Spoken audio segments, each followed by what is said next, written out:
Ooh.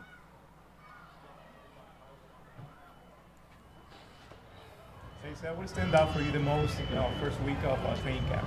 I say really competition. I mean, everybody getting back into, the football mentality. Everybody's, attacking their one-on-ones, making sure, the offense, defense is iron sharpen iron, making sure everybody's in tune with what they got going on.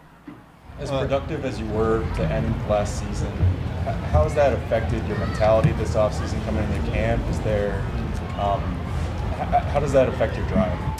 Really just, wiping the slate clean. I mean, knowing obviously the pros and cons of what I did to end off the year, but understanding that obviously what I did wasn't enough to get the ultimate goal. So coming back with the mentality of, job not finished and attacking everything I did from the little details to obviously the things I do well, even harder than before, and trying to, be that piece, that leader on the offense to get everybody going.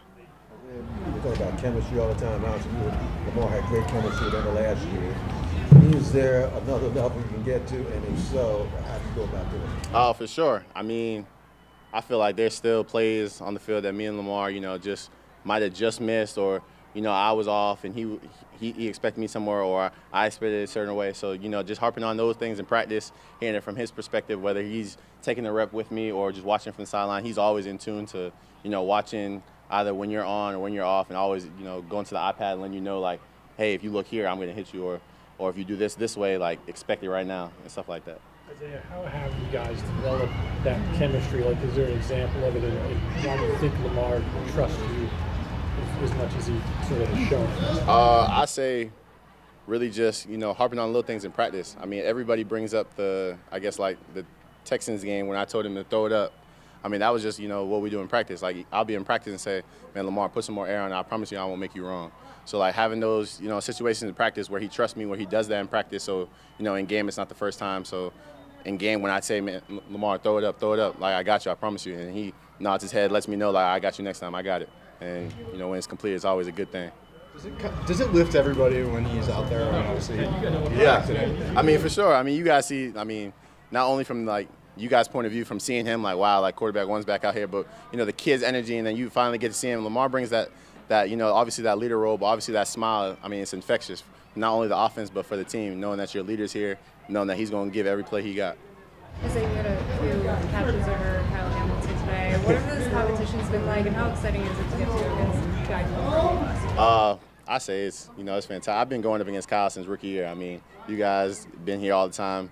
Me and Kyle went from rookie year getting like 7 straight one-on-ones every day to now where it's like when we see each other, we know, like, okay, this might be the only one I get, so I can't have him talking in the locker room about it or when we get on the sideline. So, whether I win one or whether he wins one, we always want to talk and say, like, hey, why'd you do that certain way, or why'd you do that certain way?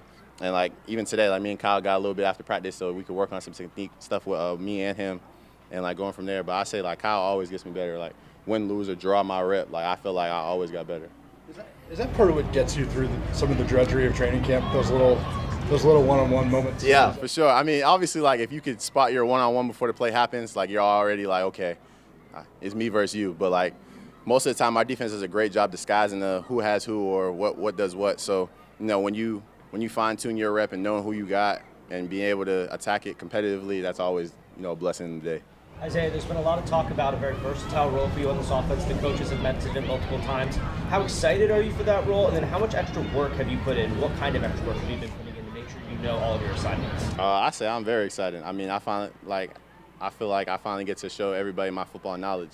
I mean, understanding, being that chess piece, as I say it, from inline to off the ball to in the slot to out wide to in the backfield, showing coach that as long as I know where I am for that specific play and that specific design, attaching that matchup, I mean, I could be the nightmare that everybody wants me to be, and showing that, I can study the playbook. I know the playbook in and out to be able to tell not only the receivers where to go, where the running back has to go, and we can play as fast a ball as possible. Being a tight end means both receiving but also blocking, the addition of pen raid, some offensive line losses. Just how much of an importance was that as part of your offseason of building your run blocking ability? Oh, for sure. I mean, I felt like, obviously, like, I want to get better inline blocking. That's definitely going to keep me on the field a lot more. But really just working on, that first step, that hand placement, and really just, strain. I mean, that's the one thing that I felt like as a blocker, it's more like your willingness. I mean, how much do you want it more for your person not to make the tackle for him rather than him make the play? So I feel like that's more of, your want and your drive at the end of the day in the play. And I feel like that's something I'm going to show a lot more this year.